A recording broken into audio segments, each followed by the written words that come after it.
People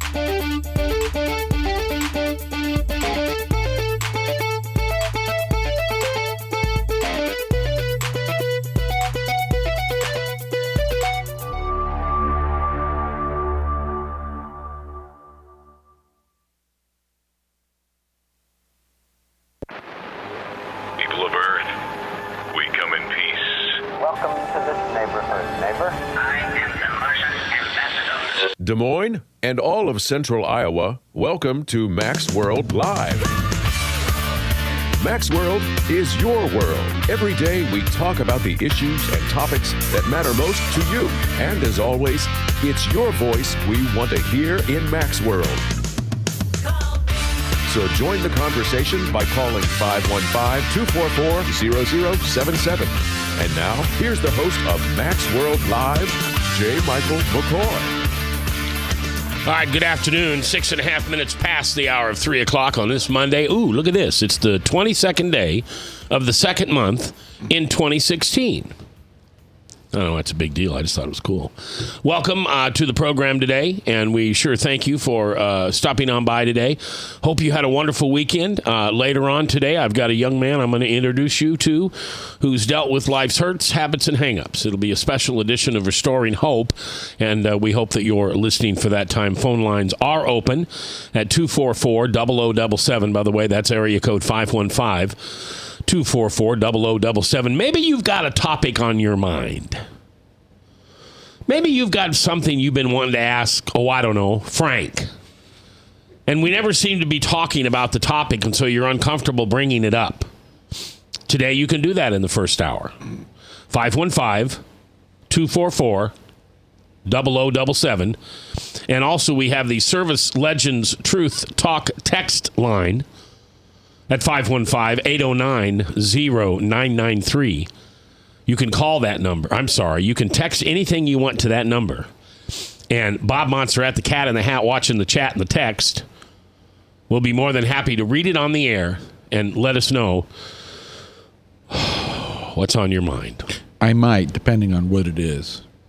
Yeah, you're kind of edit's not the right word. What's the right word? Censor. Censor.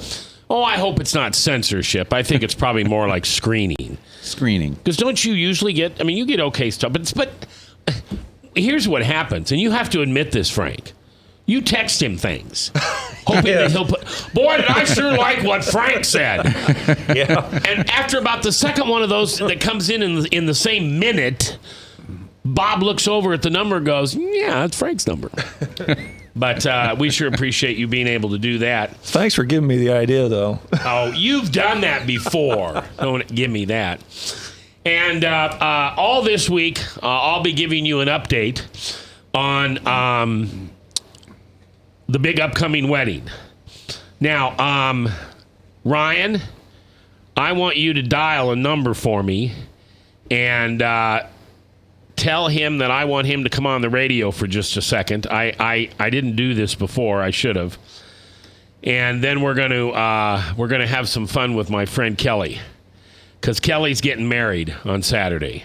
And if you've been following me on Facebook, you'll know that I've already started having fun with it.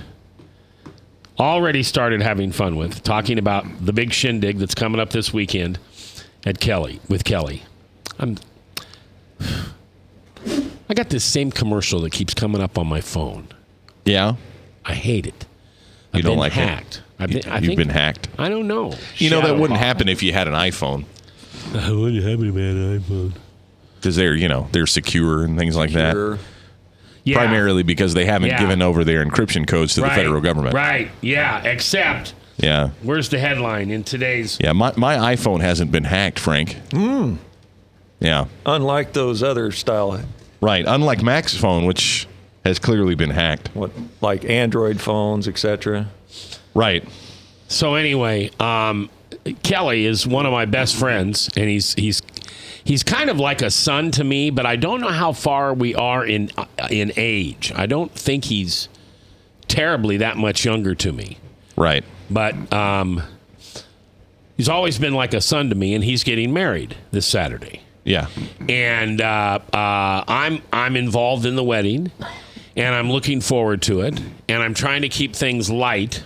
So I've been posting things on my Facebook page to kind of lighten it up. Like I showed a picture of Kelly when he was a young boy selling worms to, what was it, 2 cents for 100?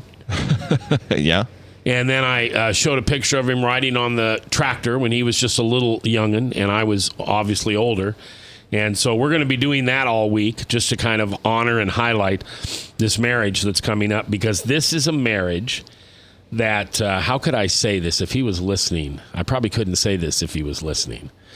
Anyway, he and his bride did what your grandparents always hoped you'd do, and not consummate the relationship until God had blessed it. Right. And so they have been an example to a lot of young people at our church of two people who chose to honor God in their relationship and have never gone beyond that line that you're only supposed to do when you're married. That's awesome. Yeah, it is. And so... Celibacy. Is that the right word? No, it's not, because I mean Kelly is he's an adult. He's an adult, and this isn't his first time around the block, right? Right. I don't mean that in any kind of disrespect. He's been married before. He's got grown kids. Right. So this isn't necessarily that the guy's been completely absent in his entire life up until after his wedding day, but he stayed pure with his current fiancée, which I think, as you pointed out, is great. Yeah, and it is her first wedding. Wow, very exciting for her. She has not been married yet. And so, anyway, I'll hope to... I tried to get him to come in on Friday, but he said she's just too... like any woman is the day before the wedding, just strung out.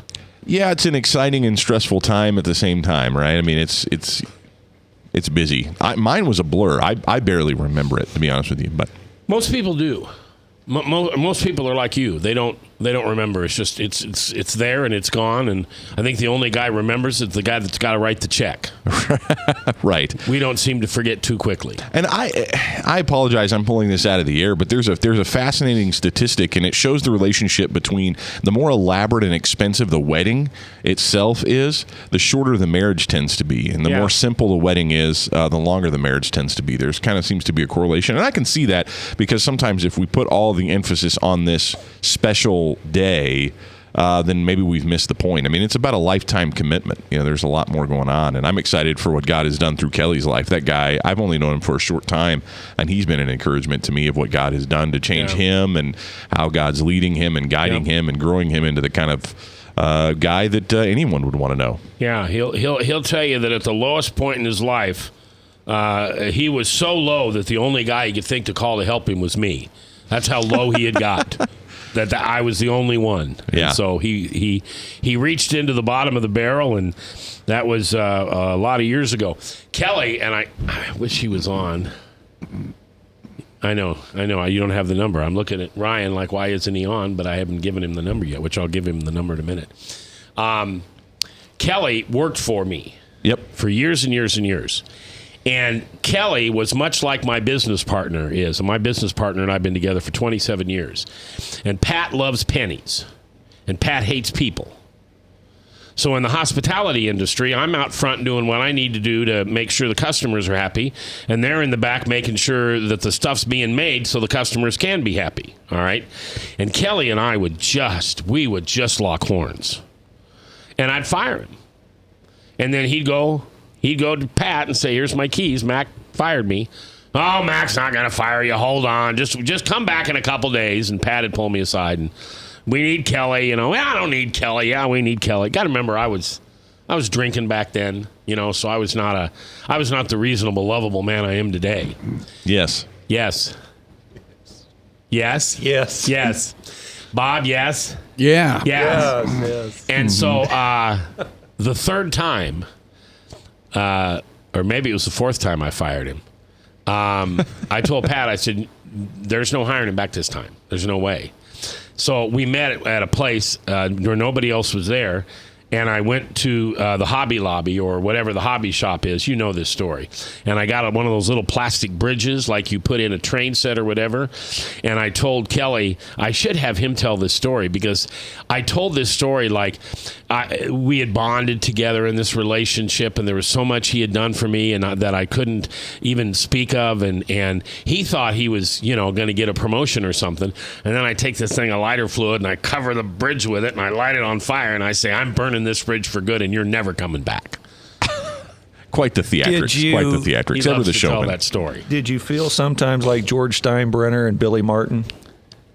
Yeah, probably that would be the case. But see, Pat was right.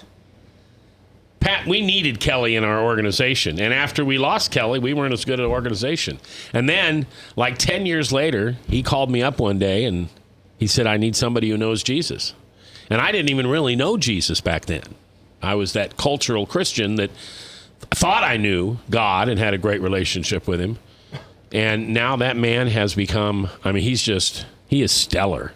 He's like Frank. You ask him a Bible verse, he can tell you. Yeah. He's awesome. So anyway, that big wedding's coming up at Hope Church this Saturday, so I'm looking forward to it. $150 to rent a tux. Isn't that expensive? $150. Well, I don't know. To buy one would be a lot more.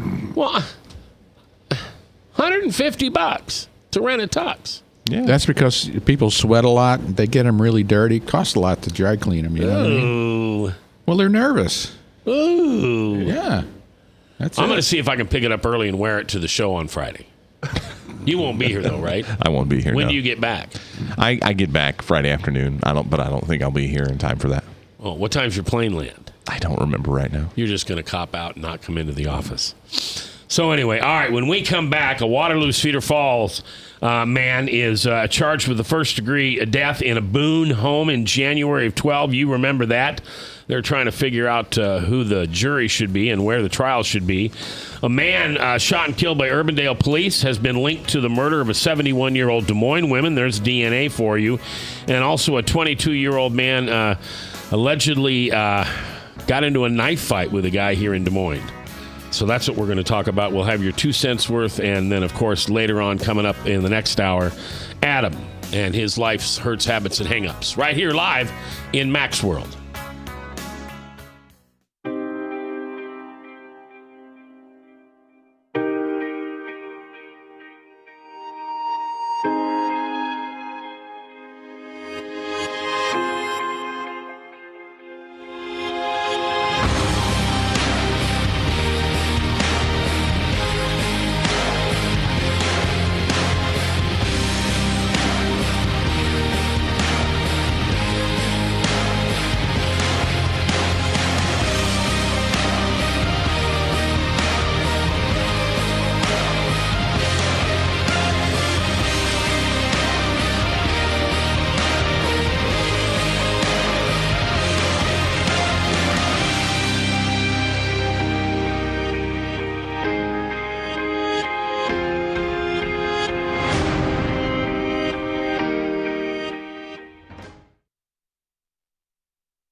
Credit cards are like grandkids. They love you, sometimes get out of control, and it's fun to get a new one. Who can stop them from piling on? Hi, I'm Tom Coates with Consumer Credit of Des Moines. At the end of the day, you can return the grandkids, but you're stuck paying off bad credit card debt. We'll help you put the fun back into using credit cards responsibly. Right, kids? Yeah! If you need help getting credit cards off your back, call Consumer Credit of Des Moines. Hi, my name is David Burrier, your Hope Coach. I host a live weekly talk show called I've Been There every Thursday afternoon at 5:30, right here on webcast1live.com, and on my weekly radio program Saturday mornings at 10 on Truth Network 99.3 FM. I interview common everyday people who have survived incredible life challenges and who testify to God's faithfulness in the midst of their storms. So join me as we bring a message of hope and encouragement. Everybody needs hope. I know, because I've been there. Hey everybody, I brought Northern Lights Pizza! And it's got Graziano sausage!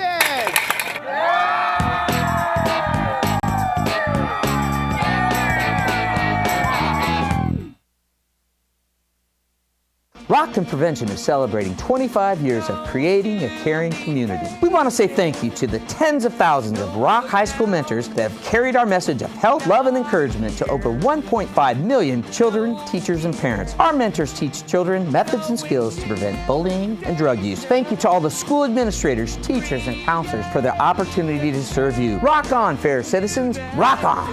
This is Pat McManus for Rockton Prevention, the Richard O. Jacobson Foundation, and this station. From the RE/MAX Real Estate Concept Studios, this is Webcast 1 Live.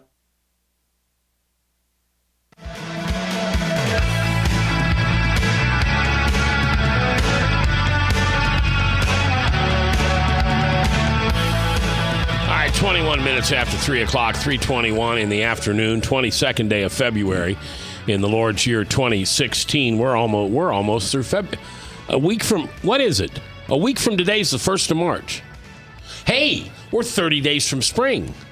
It's just around the corner. Isn't that March 22nd? Frank, you know. That sounds right. I don't know, but that's what's about right. the next Tuesday is Super Tuesday, right?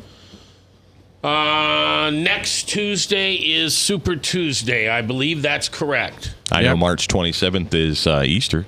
That's the first is the Super Tuesday. The first? It's all about priorities, right? Yeah. The first. Tom Henderson, the head of the Democratic Party in Polk County, will be with us that day to talk about some of the stuff going on.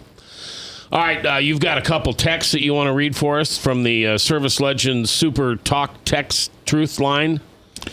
Well, one of them is, will Mac be having Steve Dace on the show to talk about his new book, A Nefarious Plot? He is doing author interviews around the country. Seems like he should be on his Des Moines affiliate to talk about it. Steve is welcome on my radio program anytime, and he doesn't have to pay any more than anybody else does. Does he have to be listening to hear that announcement? No, he'll listen to the pod. Steve listens to every one of my shows on podcast. He does. He's crazy about that. I'll get a text from him because his show is 8 to 11 at night, right here on 99.3. So his 11 o'clock at night is like your 4 or 5 o'clock in the afternoon. He gets off. I'll get a text from him at like 3 in the morning of something on my show because he was listening to the podcast. Huh. Anyway, and one of my favorite morning shows is breaking up. Oh, no. Which Eric one's that and Jen from 107.1. I'm sorry to hear that. Eric's leaving. So that's a bummer. Well, yeah. Retiring? Wait a minute. Are you going to go be the morning show over there? Do you think Jennifer Wood would work with me? I mean, seriously, think about that. No, I don't. I like what I do. You're stuck with me for a very, very long, long time, I'm afraid. You don't want to spin the casting crowns and mercy me cuts all morning long? No. You know, it's kind of interesting. I'm going to say something that's very arrogant, and I don't mean for it to be arrogant. If you're inside this business, you won't hear this as arrogant, but you may hear it outside. So I played Reba McEntire records for 20 years, you know, and then I got this opportunity to put 98.3 on the air and do a talk station. Yeah. And I'm thinking, what's the difference, right? I mean, there can't be that much difference. This is so way different. I mean, I've said more in the 21, take 6 off at 23. So in the 17 minute, plus less 3 there. So in the 14 minutes we've been on, I've said more than most disc jockeys will say in a 3-hour program. Right. And there is such a difference between spinning records and doing a talk show. And I've said to some of my friends who spin records, this is going to be the arrogant part, you have no idea how easy your job is. But you don't know that when you're sitting there in the middle of it. When you're working a 5 a.m. to 9 a.m. shift and it's 4 hours and you got up early and you're doing all this stuff with records, you think you're working really hard. You come in and try to do a 2 or 3 hour talk show. I walk out of here and I'm just exhausted. Yeah, sure. All right. So, yeah, Steve Dace can come on anytime he wants. What's the other one? Didn't you have another? Didn't Frank send you one? Yeah, about Donald Trump. Yeah. Being the Antichrist. Mm-hmm. What does the Bible teach you about the Antichrist? An individual or a movement? The Antichrist is I would say, the spirit of the Antichrist, right? It is Antichrist, anyone who says that Christ has not come in the flesh. So those who deny the physical presence of Christ on the earth for his 33 years or so, those who deny that are Antichrist. How about people that just deny he was the Messiah? Sure. Those are Antichrist. Yeah, I think that there are, there is there is a lot of debate on whether or not it was or is going to be a particular person or a world leader. At the time when John was writing the book of Revelation, Nero was in power, and many believe that Nero at the time was the Antichrist spoken of primarily in the book of Revelation. So, it's a debatable thing, but I think you've said it really. I mean, anybody who is anti-Christ is a part of that Antichrist spirit. And my favorite thing on that subject really is to get our eyes off of those kinds of radical end times prophecies and looking for the Antichrist or looking for the mark of the beast, but focus our attention on Jesus, and we'll be really free from a lot of worry and anxiety, and actually probably be a lot more productive. When I take my eyes off Jesus and look at other things, man, I'm unproductive. So I could care less who the Antichrist is, but most likely it's Obama. I'm kidding. I'm joking around. I'm kidding. Frank. Who was it that sought to be like the Most High and sought to exalt his throne above the stars of heaven? Well, let's see. Donald Trump, Ted Cruz, Marco Rubio. Oh, no. Well, clearly in my book, Satan is the Antichrist, and anybody who follows Satan is anti to Christ. Yeah, see, that's kind of how I believe, but I don't want to be unbiblical. Well, it's, I think it's one of those things where this is going to sound wishy-washy. To be honest with you, you just need to go with the church that you're a part of, right? I mean, everybody's connected to some group of believers, a body of believers, or they're just connected to themselves and they believe whatever they want and they're the arbiter of their own opinions. But I think at some point you just kind of go with your leadership on this, because a lot of really smart folks have disagreed on this subject for a really long time.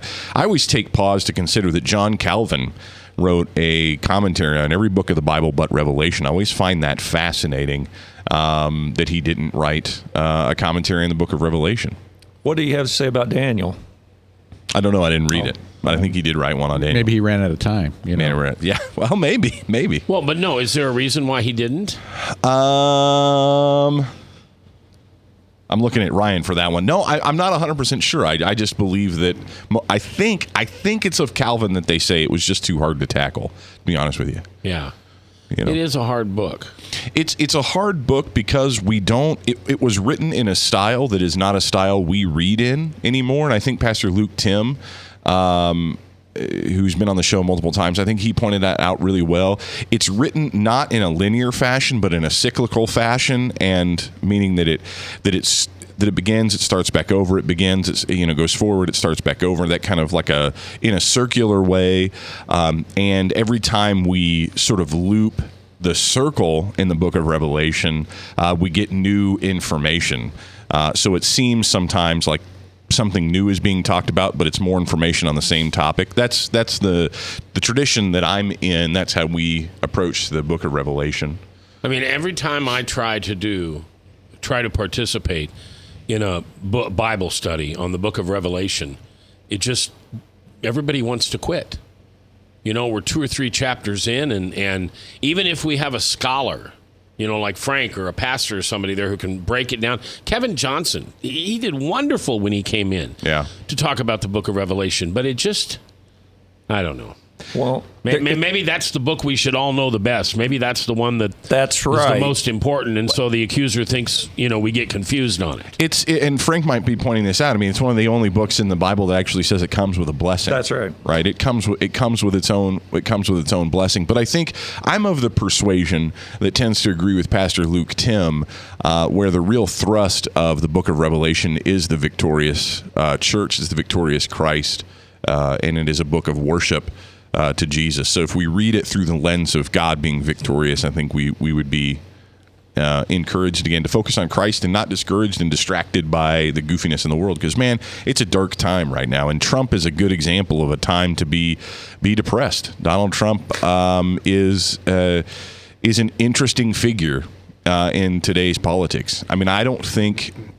But the thing that interests me, that I find interesting, is that if you look at pastors and evangelicals, they're split like 50-50. Some love him and some don't. You're talking about Trump here? Trump. Yeah, I'm not exactly sure. I haven't figured out why evangelicals Bible-believing Christians like Donald Trump. That's not a slam on Donald Trump or that he's not whatever.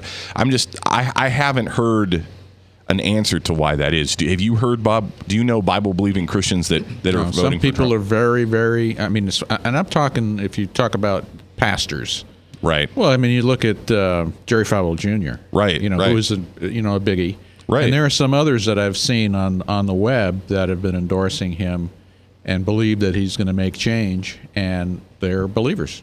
And so, but again, on the other hand, there's strong forces against him. Right, and right. I don't understand that. Did any of you guys? Fascinating. Did any of you guys see the results from Saturday night's election?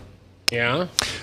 Supposedly, according to what I heard them say, that 73% of the voters in South Carolina are quote unquote Christian conservative. Right. Trump and Cruz split those just about down the center. Yeah.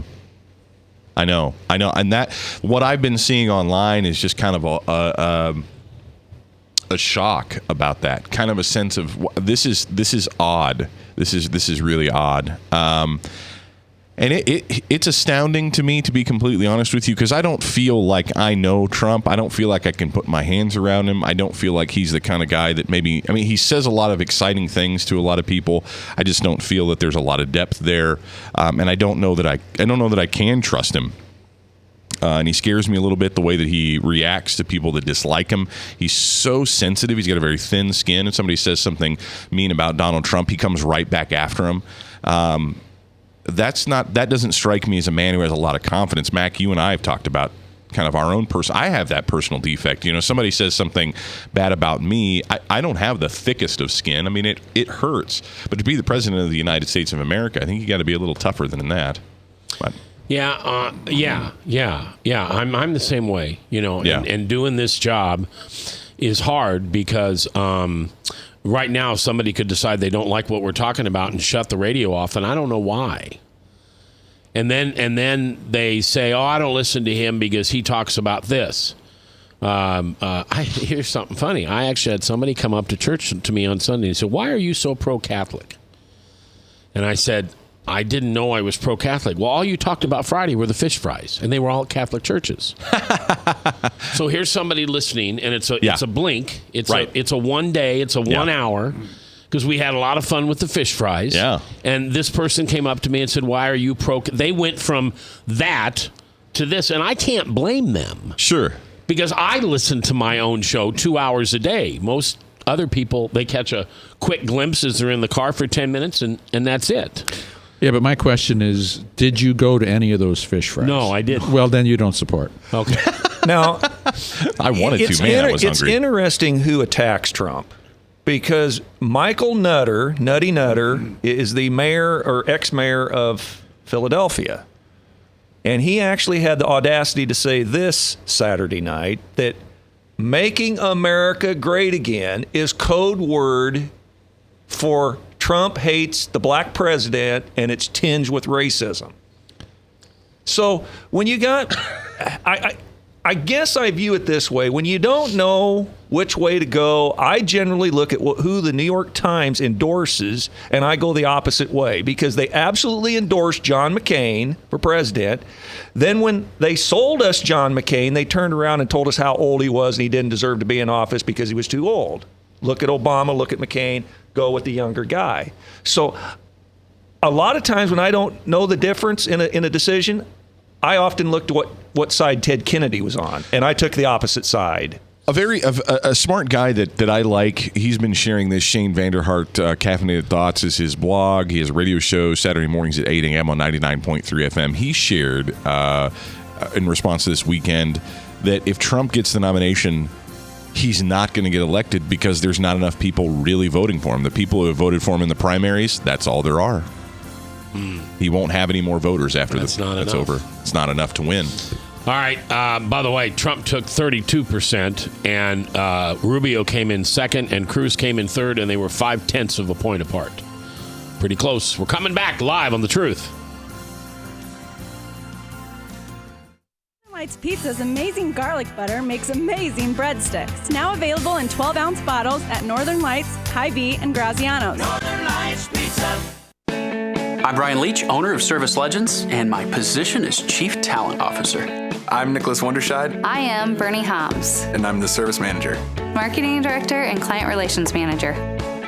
Everything that we do is about ensuring that we exceed your expectations. Our clients are important to us. 100% satisfaction. We're not just focused on heating and cooling. That's the easiest part of our job, actually, is fixing furnaces and air conditioners. Everyone that we come in touch with, we want to improve lives. Bottom line is, we've got our installation guarantees, 25% energy savings guarantee, comfort guarantee, temperature selection guarantee, property protection guarantee. 100% satisfaction guaranteed. Fixed rate or it's free. All of those guarantees are backed up with a 100% money-back guarantee to hold ourselves accountable to making sure that you get what you're after. Just fixing the problem today. If they have another problem 5 days down the road, it's still fixed rate or it's free. We use what's called straightforward pricing. Our technicians are going to give you an exact to-the-penny price on what it's going to take before they move forward with any repair. That way you know what to expect. It's the same price every day. No surprises. If you get off work at 5 o'clock in the afternoon, you come home, you realize that, oh, my furnace is broken. Now you need to call somebody out that night. You shouldn't have to pay more for that. We're guaranteeing service 24/7. We run afternoons, evenings, nights, weekends. We're staffed to work that. Phone rings at 3 in the morning. You'll get one of our representatives answering the phone every time. We're not sending you out to Timbuktu in some call center. It's our Service Legend team members, our mission control team. I'll take a call anytime. And then they answer the phones the same way during the day as they do at night. It's a great day at your service company. How can we make you smile? That's the only way to provide true 24-hour service. When you're able to let somebody actually live in their home safely when they weren't able to do that before, where they don't have to stay up at night and worry about, is the heat going to come back on? Are we going to freeze the pipes? Is the baby in the room next door going to be sick because they got too cold? When you're able to help somebody overcome challenges like that, that's impacting a life. That makes a difference. I get goosebumps thinking about it. I love the team. I love the people that I work with. We have fun, but we work hard. I call them my ambassadors of legendary service. If you could just envision what that is, that's who we're sending to your home. They literally will call in, pick up the phone and call and say, hey, I want to talk to your manager. And I get on the phone, they're like, that technician that was at my house was the greatest technician ever. That's cool to me. We want to brighten people's days. Every person that we have going into the house has gone through an extensive background check. Drug testing, we have a very thorough interview process that 1 out of 140 people make it through. If we promise you something, that's what you're going to get, no matter what. We're here when you need us to protect the safety and comfort of your family. If you're not happy, we're going to make it right. If we're willing to put 100% money-back guarantee on what we do, what type of work do you think we do? Give us a call. We're there for you 24/7, 365 days a year. Enough said.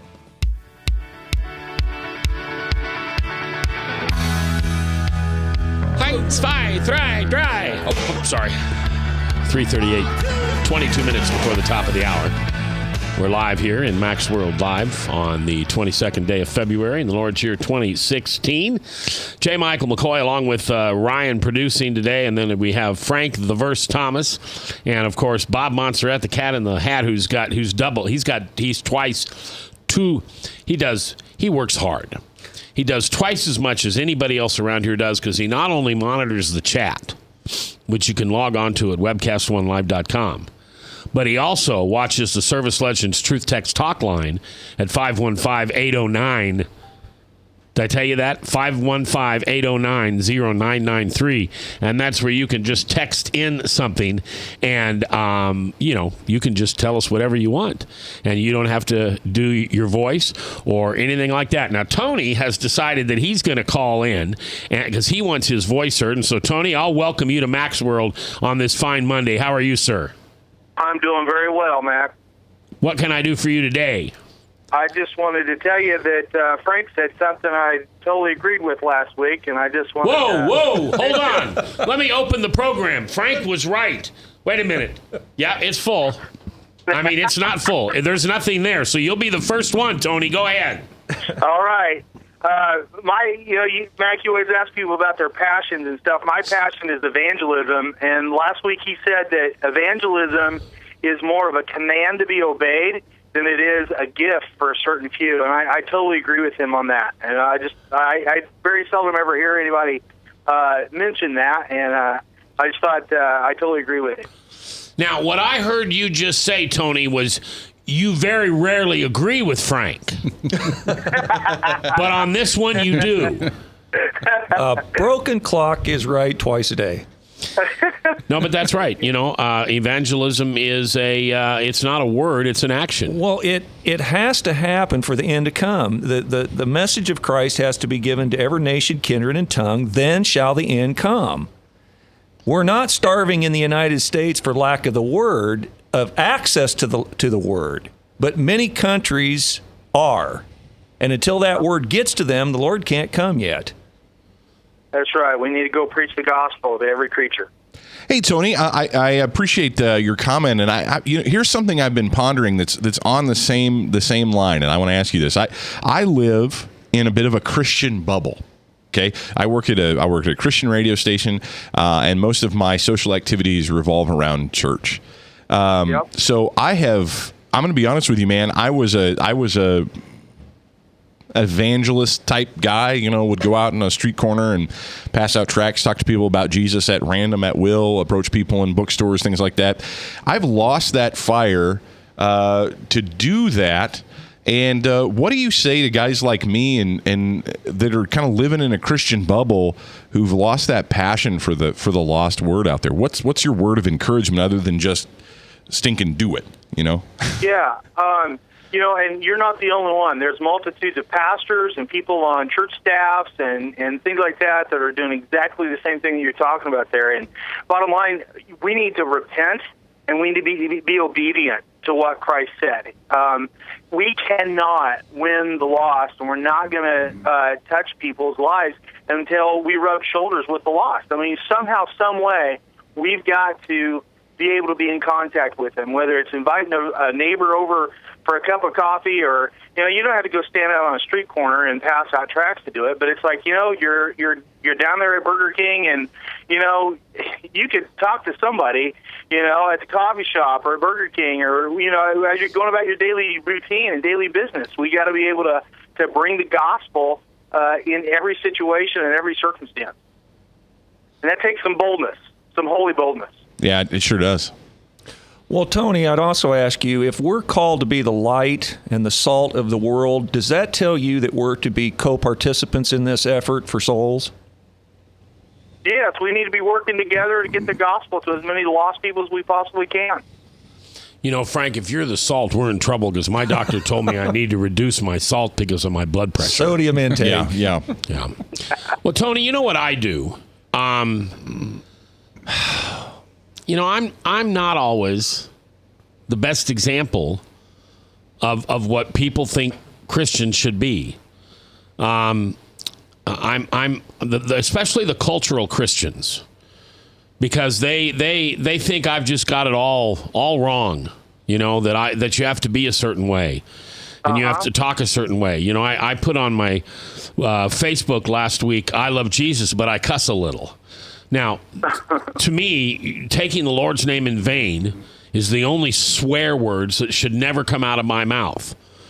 But anything else, I know it's a little salty, not in the way that we're thinking, but that's just who Jesus made me to be. I mean, that's probably why I'd make a lousy pastor, because I'd end up saying something that wouldn't be acceptable, it wouldn't be good enough, it wouldn't be Christian enough. And then that would be it. I mean, I've got a lady that lives down the street from me. What do we like to call her, Frank? Jezebel Jill? Jezebel. Jezebel never misses Sunday church.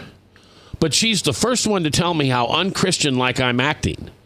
So one day she asked me that. We had an association meeting, and she said, you are so unchristian-like the way you act. And I said, hey, Jill, tell me about your relationship with Christ. Well, I go to church every Sunday, and you better believe we put our money like we're supposed to in the collection plate. I said, that's very good religiously. Can you tell me about your relationship with Christ? Oh, there you go, thinking you're that special over somebody else. No, it's about a relationship. It's not about a religion. It's not about showing up for an hour a week. But there's so many people that you can't tell that to, because now all of a sudden you're some kind of a freak.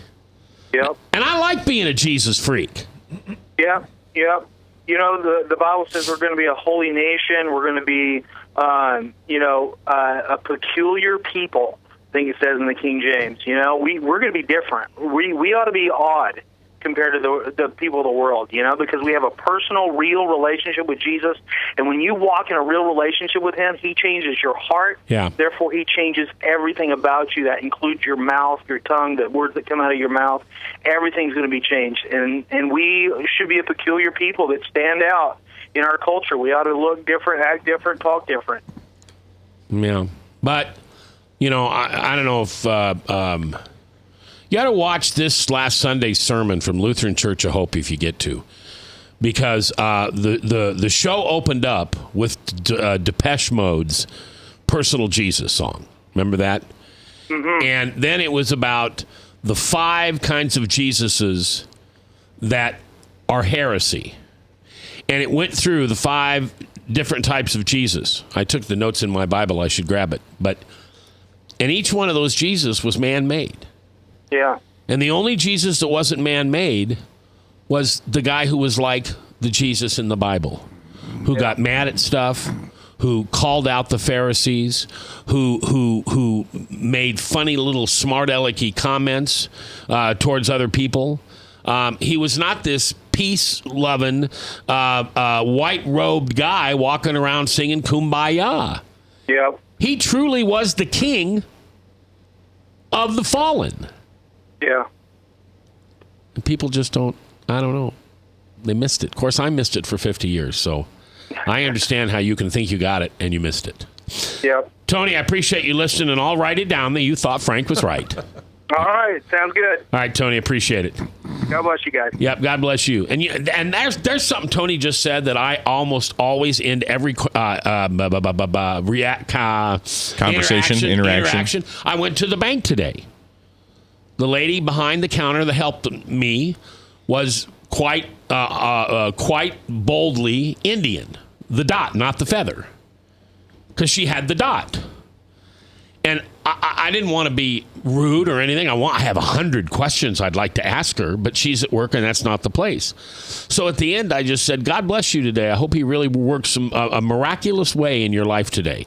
And she just looked at me like I had just, given her a $100 bill and said, keep the change or something. I don't think she ever heard that from anybody. God bless you, and I hope he works in a miraculous way in your life today. Now, that's going to make you stop and think. Yeah, absolutely. And I didn't even think about saying it before I said it. I just want to leave with a really positive thing with this woman today. It's a great habit. All right, we're coming back, and next hour, Adam, how his life just got shot to heck, and then Jesus walked in. You'll enjoy meeting him in a special edition of Restoring Hope. For you, Wendy, live here on The Dot. From the RE/MAX Real Estate Concept Studios, this is Webcast 1 Live. Credit cards are like grandkids. They love you, sometimes get out of control, and it's fun to get a new one. Who can stop them from piling on? Hi, I'm Tom Coates with Consumer Credit of Des Moines. At the end of the day, you can return the grandkids, but you're stuck paying off bad credit card debt. We'll help you put the fun back into using credit cards responsibly. Right, kids? Yeah! If you need help getting credit cards off your back, call Consumer Credit of Des Moines.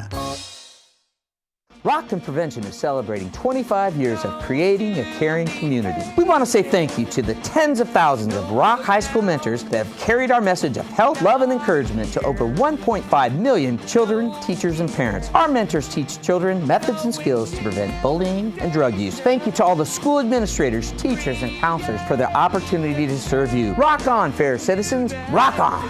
This is Pat McManus for Rockton Prevention, the Richard O. Jacobson Foundation, and this station. Northern Lights Pizza, your home of the tasty crust. Our garlic butter sauce now available in 12-ounce bottles at Northern Lights, Hy-Vee, and Graziano's. Northern Lights Pizza. Hi, my name is David Burrier, your Hope Coach. I host a live weekly talk show called I've Been There every Thursday afternoon at 5:30, right here on webcast1live.com, and on my weekly radio program Saturday mornings at 10 on Truth Network 99.3 FM. I interview common everyday people who have survived incredible life challenges and who testify to God's faithfulness in the midst of their storms. So join me as we bring a message of hope and encouragement. Everybody needs hope. I know, because I've been there. From the RE/MAX Real Estate Concept Studios, this is Webcast 1 Live.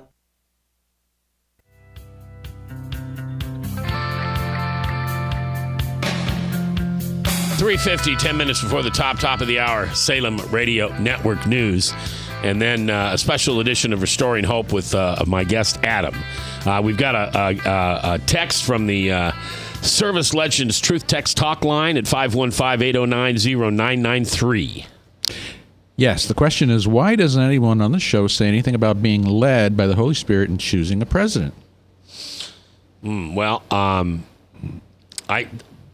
did, because that's what led me to dump Trump.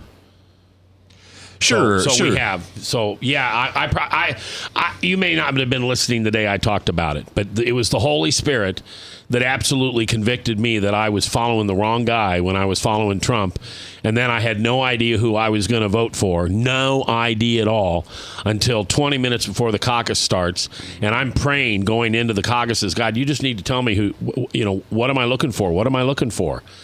And Marco Rubio came up and started talking to me. Saw my shirt, which had 99.3 on it, The Truth, and he loves the network from out on the east side, or East Coast, and starts talking about the programming that we had. And then his wife walked up to my wife and introduced herself, and his wife's name is the same number as my wife's mother, who she had just lost this year. So that was the Holy Spirit way of telling me, this is the guy I sent to you. So anyway, whoever said that, I'm sorry we don't talk about that more. You said I said something that you liked last hour. Surprisingly enough, I know. yes. I got to put that on the same list as Frank. Yeah, that's right. That's right. You pointed something out, and this used to be a big thing for you, Mac. You talk about not being a good enough Christian. That was a big thing for you.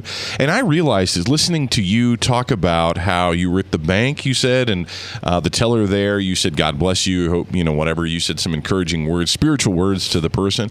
And I think to myself, Mac is not, and I'd say this to his face, because I'm going to now. Mac is not like the shining beacon of what a good Christian ought to be. I don't think Mac is like the picture and perfect model of, like, when I think of what a Christian must be like, they must just be like Mac. But what Mac is a Christian.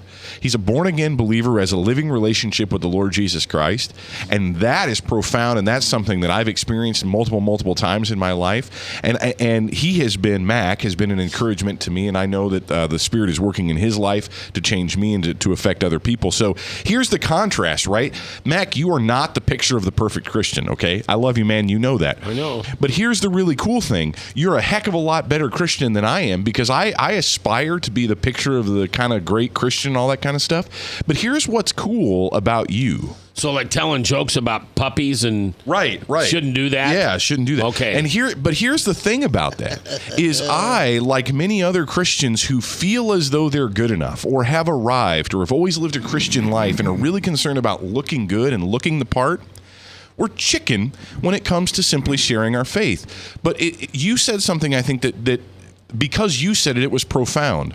If I'm constantly worrying about how I look to the people around me, I'm being what? I'm being a people pleaser. I'm not following the Lord.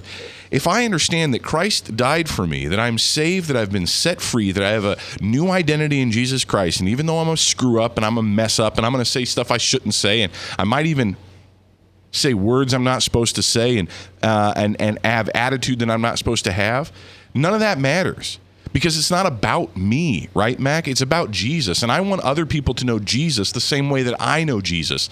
And my stupid pride and my arrogance of trying to be a good enough Christian is what's getting in the way of me just saying things like, God bless you, to someone. Because I care more about my image. Does that make sense? My ego is literally in the way. I think you're being a little self-deprecating, but, you're a better guy than that. Well, but it's really true. I think about times where I could share my faith or I could pray with a brother or sister in public, and I don't do it because I'm what?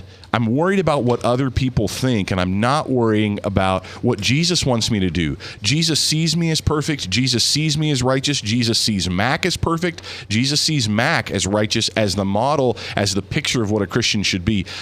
I don't get to be the standard of that, see? And that's the thing that I thought was really profound, that, at least for me, that I was impacted to say, you know what, I'm going to be bold for Jesus in spite of myself. Even if the next thing I do is a boneheaded, idiotic, stupid thing, I cut someone off driving down the highway, doesn't matter. I'm still going to share Jesus with people because it's not about me, right? It's about Jesus at the end of the day, and I want people to have a relationship with him, because when I screw up, Mac, I have somebody to go to. There's a lot of people in this world, when they screw up, they don't have anybody to go to. And that should drive me to share Jesus with them so that they can turn to him in their greatest need just like I can. Yeah.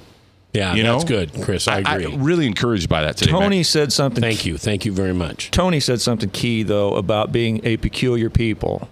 Deuteronomy, Israel's chosen, was called to be a peculiar people. And I think that same call still applies for today's Gentile who is grafted into the body of Christ. We're called to be a peculiar people. We're not called to act, talk, dress, think, eat like the rest of the world. We're called to be different. And so we talk different to people. So I think that goes hand in hand with what you're saying. Don't be ashamed to be different.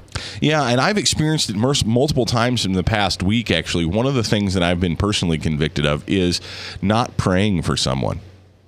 And if someone shared something with me and I thought I had that strong sense that I should just stop and just pray for this person, and I didn't, because we were in a public place, or even if we weren't in a public place. In fact, some of the times it wasn't even in a public place. It was just maybe even here at work or something like that.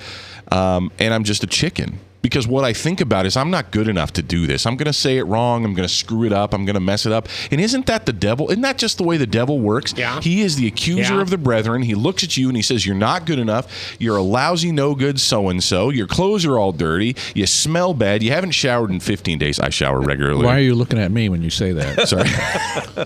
But the devil says that junk to us, and he prevents us from being effective. And I want to encourage myself and encourage anybody else that needs to hear that Jesus loves you just the way you are right now today, and he wants to use me and he wants to use you to reach somebody for Christ. Thank you for Tony, and thank you for Mac for showing us that we don't have to be perfect to the world standards to love somebody. We just need to love somebody because Jesus loved us first, right? Yeah.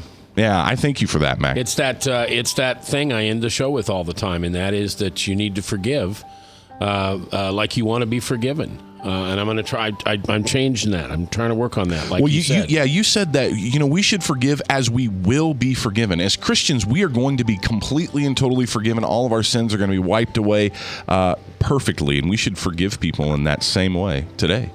Yep. And I always end the show with forgive, because it's as you forgive, you shall be forgiven.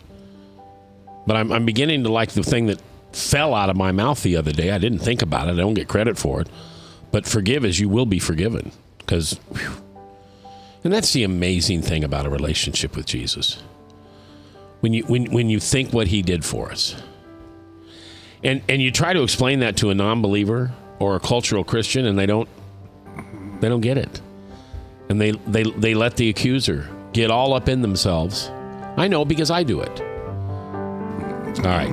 Adam's scheduled next. I hope he comes in for a special edition of Restoring Hope Live. Either way, whether Adam's here or not, I'll be back here live with you. And Frank will be here, and Bob will be here, and Ryan will be here. We'll see if Chris can hang around. He's got a very important plane to catch because he's going to Nashville. He's going to be a backup singer for a famous band, and all they're going to tell him to do is as he starts to sing, they'll say, "Okay, now sing," and he'll sing, and then they'll say, "No, back up a little. We can still hear you." We're coming back live on The Truth.